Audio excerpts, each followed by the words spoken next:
Ladies and gentlemen and children of the planet Earth, this is part 4, where you just saw the dead stinking fish heads and the dead rotting eye matter coming from the dead stinking fish heads and splashing all over my face, which wasn't intentional, but it's part of the job.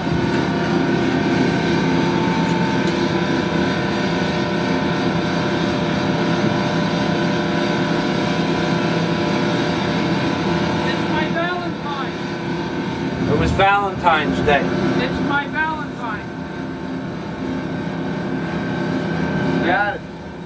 Got it. Looks good. Okay, we're going to pan out now.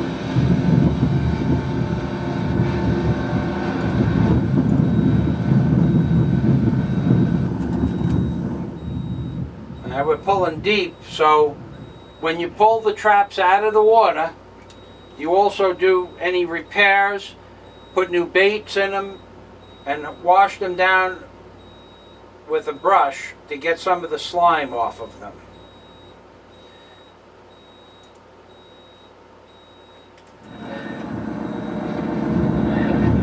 And the repairs can be anything from a broken slat or 2 or 3 broken slats to a funnel or a loose piece of wire, and then you nail the top of the trap back down so it doesn't fall off when you drop it in the water, and you start again. Okay. Some traps are individually placed in the ocean, and some traps are on trawls of 10 or 8 or 7 traps.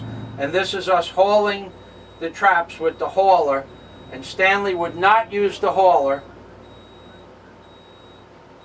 So I did the hauling, and at the end of the day, he moved the traps. Not bad, but the cameraman's a little bouncing around there.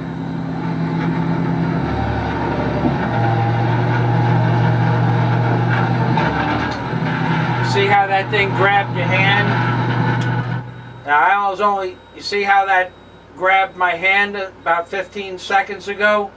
That thing can grab your hand, pull it through the pulley, and just clip your hand off, and it falls in the water.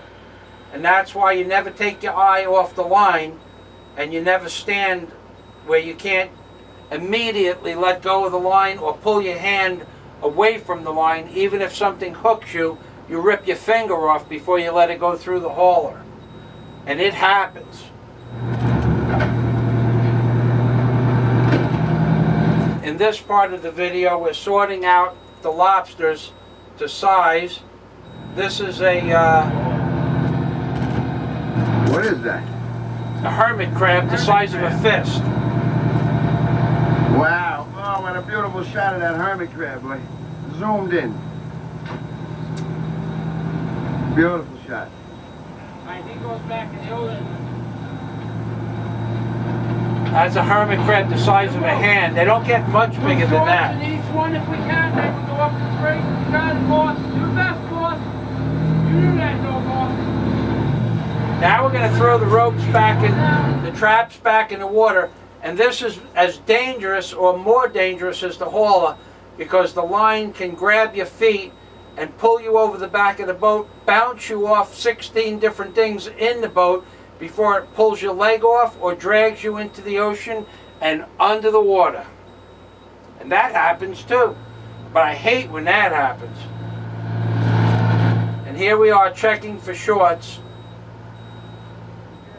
with a gauge, a go, no-go gauge. And we'll look at one from And as I said, Stanley would hook the ball, the lobster ball, and I would haul him, and at the end of the day he would do most of the heavy lifting, which was a good trade-off, because he wouldn't touch that hauler at all. He does now, but this is 10 years ago.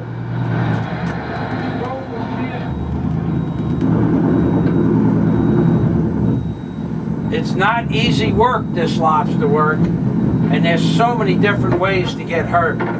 You can drop a trap on your foot and crush your foot.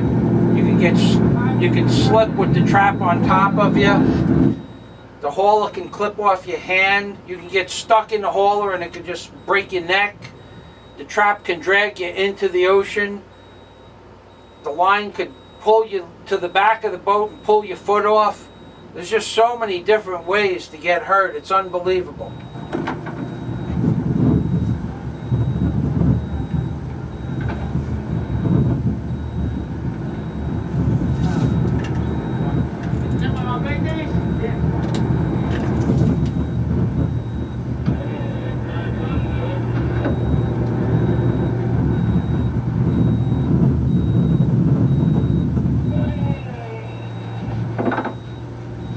And this is how you wash off the moss off the buoys so they don't sink. You wash off the traps with the high pressure water, and you scrub the buoys and the traps down with the stiff brush, and you scrub the buoys off because there could be a half a pound of seaweed on them, and after a month or two there's enough seaweed on them where they sink. So you have to do several different methods. You have to do several different things when you pop the trap up out of the water. It's not just picking up a trap and putting it back down. It's not heavy equipment. It's all manual labor. And that also puts all the muck and mire from the bottom of the ocean or the seabed, seaweed, dead stinking fish head guts. That water has every kind of bacteria and ook and ooze and muck and silt and slime and dead rotting things in it and rotten lumber. Every type and possible method to cause some kind of bacteria to take place is inside that trap. And that's what the lobsters eat. Your lobsters, Maine lobsters, all lobsters, all crabs eat dead rotting matter. That's why they call them bugs. Sea bugs. Oh, I was getting upset about something.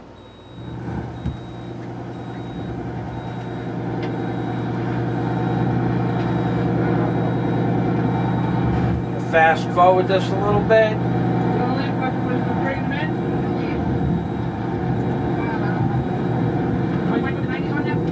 This trap we were bringing in because there weren't any lobsters. There weren't any lobsters in that pot. So we're bringing the traps in where there aren't any lobsters because that part of the ocean supposedly has less lobsters, but they can troop anywhere. They can troop around the bottom of the ocean like troops, and they could be anywhere on any given day.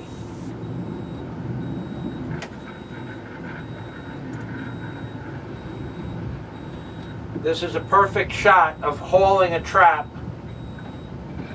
and then you release the pressure on the hydraulics and let it fall back down to the deck of the boat, to the gunnel of the boat, the gunwale, rail, well, all depends on what you like to call it.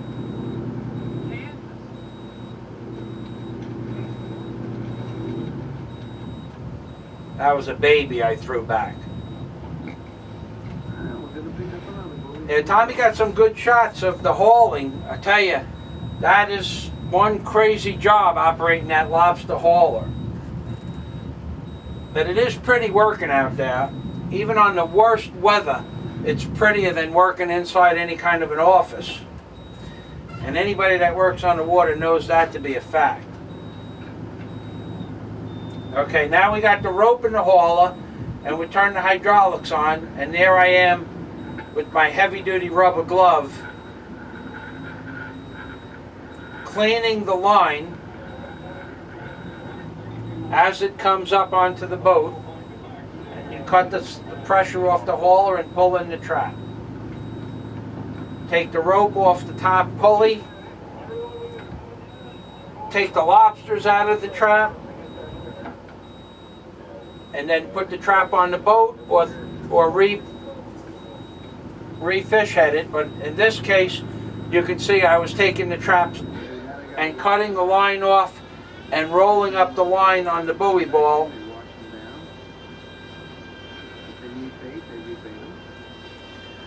And then next year you'd put that buoy ball on another trap. You just tie it onto the lead line on another trap.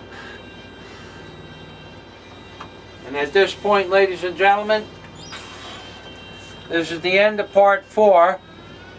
and we're going into part 5.